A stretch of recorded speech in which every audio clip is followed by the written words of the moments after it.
Welcome to another episode of your best football show, and today we are going straight into one of the trending topics and going into the Premier League. Chelsea sacked Pochettino yesterday. Actually, they said he left on mutual consent, but I dare to say he was sacked. And I'm just going straight right into it. What are your honest thoughts on that sacking? Because when you look at 2024, Chelsea had the most points after City and Arsenal, and they ended their season on a very strong note, finishing with European football against all odds. Do you think Chelsea were right or wrong to have sacked him? I was surprised, not because he was sacked, but because I thought they were already getting sort of connection within the team. You could see them having a fine end to the run of the season, 5 straight wins for Chelsea, and you felt this is the time to start building for whatever they've been able to do. They started with the struggles, but it was surprising from Todd Boehly and also the other board members of Chelsea doing that. But if you know Chelsea, normally Chelsea is a club that knows how to sack and fire the managers. 5 from the time of Roman Abramovich. Todd Boehly comes and he's still copying the same standard. But I'm scared for Chelsea. I think it's a wrong call because even the managers that are listed doesn't even look like they are winners sort of to take over that position. So a shocking one for me, but then the job of a manager is always going to be a hire and fire one. So it happens. So speaking of available managers, Cerebrone, like, who are the coaches Chelsea could turn to for replacement? Well, there's been a lot of talk about De Zerbi, and I don't know. I feel like when you look at what has happened with Bayern in their search for a manager, and you see how much they are scrambling. If you're Chelsea and you have a Pochettino, and with the way that the season ended, you really shouldn't be going out there to look for managers. Right now it looks like it's a very, very terrible market for managers, unless you're going to take more risks, and I don't think Chelsea can afford to do that after what happened with Potter and how they've been trying to get back to the top. But I mean, all the talk is about De Zerbi. We've heard about Hunes, who didn't even want to go to Bayern from reports. We've heard about all these managers, and the names that we're hearing just seem like risks, and I'm not sure that Chelsea should be taking those risks right now. I think sacking Pochettino just doesn't seem like a smart thing. But then there's also Hansi Flick that has been mentioned as well. So who knows? Let's see what happens. And speaking of the issue of Pochettino's sacking, it brings me to a general question that that's been coming to my mind lately. Are coaches disrespected in the current game? Because when clubs go on a certain poor run of form, everyone seems to point fingers at one person, the coach. But sometimes when you look at the setup, you think that players are actually the one with the issues. So do you agree that coaches are the ones they should be taking the sack? Well, I think it's a mixed bag, really, because when players use their genius to win games, the manager gets the plaudits, and of course, at the same time, they also understand that that's the game, that's the way it works. Okay, so you are responsible for your team, and it's easier to fire the manager than to clear out the team. Okay. And it's cheaper. So it's always the people in charge of sacks and all of that. They always think in terms of, okay, what's the easiest thing that we can do right now? We have these players. Maybe we should just get someone that can work with the players that we have, change a few things. And unfortunately, managers have to face that. But So here's a case study for you. Ten Hag and Manchester United. You have a winger in Anthony that can't score up to 5 Premier League goals all season. You have Marcus Rashford, who is supposed to be the star of the club, but he's not firing on any front at all. If you were to be the Manchester United owner, would you be sacking the coach, or would you be looking at replacing the players? First of all, I'm surprised that Ten Hag still has his job. If Pochettino is sacked, Ten Hag should be double sacked. Yes. So you're going with the coaches? No, it's always going to be coaches. You can't sack the entire team. And then look at that team. It's most times it's the coaches that sign these players. Anthony was brought in by Eric Ten Hag. We talk about Marcus Rashford. Yes, he did not sign him, but Marcus Rashford had a good season. 2 years. That's 2 seasons past. Already finished one Premier League season. Okay. So. You brought in Onana. And you brought in Onana. So you are always going to turn back and say this is the manager that signs player. Even for Pochettino that was sacked, we know he was also giving money to spend. He spent around over 400 million pounds. We know he spent. So it's always going to be the coaches. You can never sack all the players. Just that when you sack the coach, another coach comes in and then maybe he sieves out the players that he wants, lets some go, and then find a way to work with the ones that are available with the club. All right, so that's an interesting take there, and we continue to see how if football continues to evolve, coaches are now the one facing the stack when clubs are going on a poor run. For Chelsea, it's back to the drawing board and back to square one, where they wanted to build a new project, and now Pochettino is back. Is out, and they are looking for yet another young manager to suit their young profile of the players they are. For me, I think it was a wrong decision. I think it came too soon, but I'm not the Chelsea owner. It's not in my case. Some Chelsea fans are celebrating. It's Chelsea funny. fans are actually happy. At some point in March, they called for Mourinho back, and I don't know. I think Chelsea fans maybe got what they wanted, but we'll see how that evolves.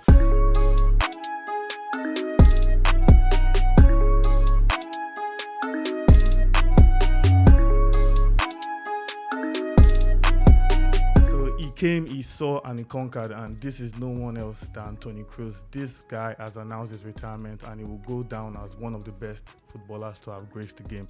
For me, this is one of my players I love. Even as an Arsenal fan, this is one of my best rival players, Toni Kroos. And now he has announced that after the Euros, he would be hanging his boots. Simple question, Cerebrone. I know you don't like him. Probably because he has caused the love arm to your club. I know. So I'm celebrating, but I love the Madrid. Give us an objective answer, please. Where does he rank for you among the all-time Champions League greats? Champions League? Yeah. Or among the greatest midfielders in the world? Oh, that's very difficult. That's very difficult to call. But I would say that he's definitely a top 10 midfielder of all time. First of all. And of his era, I think top 3. Because he has possibly Xavi. I always put Xavi above like everybody. And of course, depending on what you want, Iniesta or Modric. But I think Toni Kroos is definitely in that top 3 with Xavi. I think he has a very rare profile. He's a special player, and it's very hard to replace that kind of thing, like what he brings to the team. And honestly, I'm just excited that he's going. As a football fan, it's sad to see such a great player leave, but I like that he's living on a high. And personally, as a Valencia fan, I'm excited. I'm so happy. Of course, so players must come and they must go. And Cerebrone mentioned something about his profile. So, Duchess, this one's for you. Speaking about profiles, which player in current football today can you say he has a similar profile, or he can be something like the next Toni Kroos? It's very difficult. It's difficult because you have to ask yourself how many players have that level of accuracy that you see from Toni Kroos. Even that, you look at the Real Madrid team where he plays, you know that it's going to be a big void that would need to be filled. Yes, they brought in a Camavinga, you have a Tchouaméni, but they still cannot give what Toni Kroos brings to the pitch. I can't really say for now. Like, I can't find any midfielder that has that eagle eye, like what we see from Luka Modric or Toni Kroos. No, I think Kobe Mainoo is overhyped. Yes, he's a good player, but he's overhyped. I disagree. Let's not cause an argument. No, we're not going to go there, but I feel he's overhyped. He has, yes, he is, but I'm not saying. I feel the kind of level they are giving to him at this stage isn't what it is. Let's switch back to Toni Kroos. So I don't know.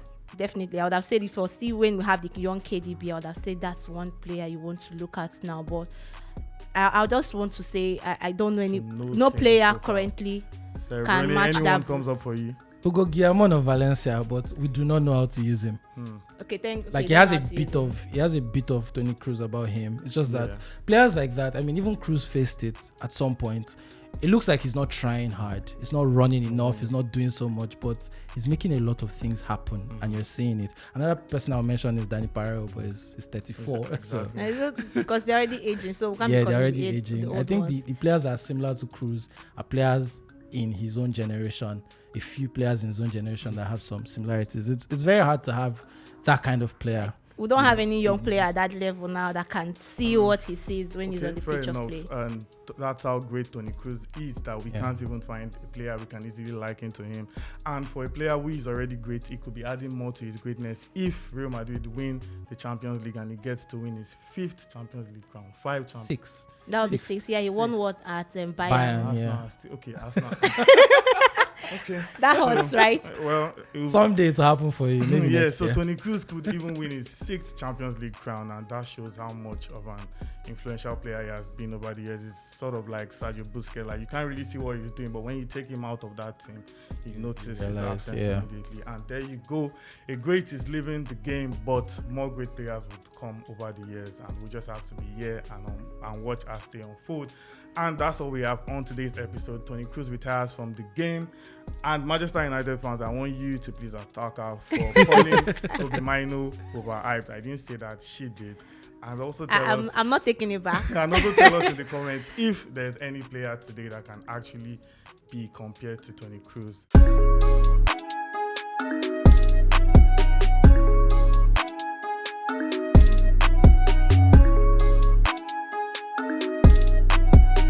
Right, at this stage of the season, it's already coming to a close, and it's that time where we are preparing for the Euros 2024 that will be taking place in Germany. At this point, it's less than 30 days until the start of the tournament, and you already know what time it is.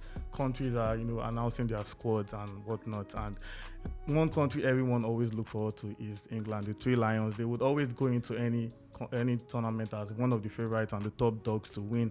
And this time around, a very, very big name is missing. And that's no one else than Manchester United's golden star boy, Marcus Rashford. For the very first time in how many years now? In forever. I don't think he has been excluded from. He has not. He has never been excluded from the England squad. And for the very first time, Marcus Rashford misses out. How big of a statement do you think that is from Southgate? Well, I think this is something that people have been asking Southgate to do, with some players. But I didn't think he had it in him to actually make the call. Although I think that the way this thing happens is, if you make such a call, you have to be able to back it by winning. If you get the tournament and you exit early, or you don't come back with the title, questions will be asked. People are going to say, "Oh, why didn't you take Rashford?" and all that. You have to be ready for that. So he's taking his decision, and justified or not?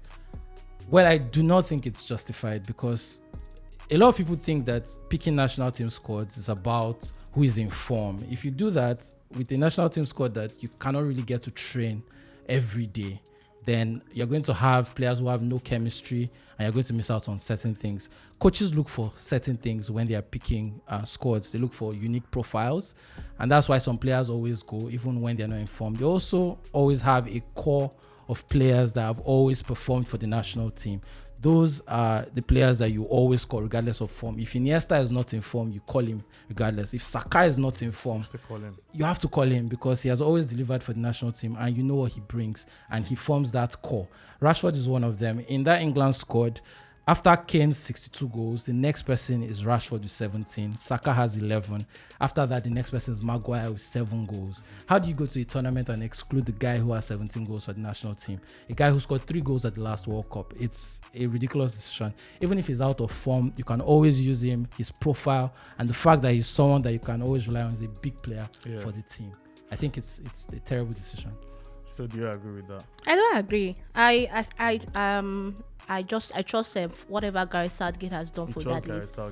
No, I said the list, whatever he has done with that list, because you want to look at it. This is an Euros, and you look at the different countries that are going. Most of their players are in form. They're playing quite well. France took Kolomwani. No, that you always need an assistant striker. It's not like he's going to be starting. Yes, Kolomwani is not Rashford going to start. No, you look at the people. Are you going to bench a Cole Palmer for Rashford? In the national team, I would. No, I wouldn't. For the current form that we're looking at, Rashford, in 2 seasons past, Rashford had 30 goals in 56 appearances. This season, you just have 8 goals in 42 appearances. It is not good enough. You have a Cole Palmer that has not. Anthony Gordon in Newcastle is doing quite well, and he was also called. Yeah. If you know Gareth Southgate, he has always said, "I'll pick my players based on form." He doesn't do that. Wait now. In the squad.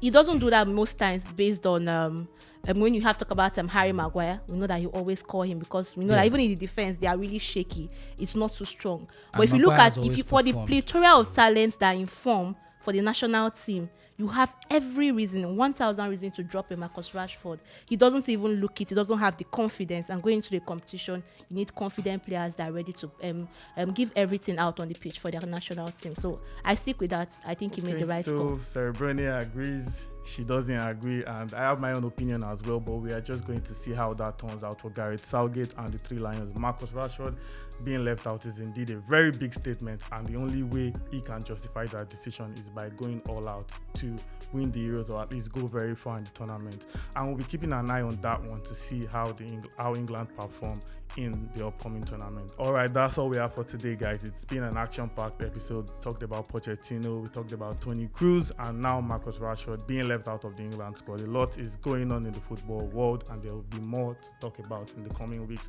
Of course, the summer is here, but there are a lot of continental competitions to keep an eye out on, and we'll be here to do justice to them as they go on. So join us in the conversation below. Let us know your thoughts and comments on the topic matters. I still have my opinions on Rashford and Toni Kroos, but I mean, we won't go into that for now. That's all we have for you today because of our time.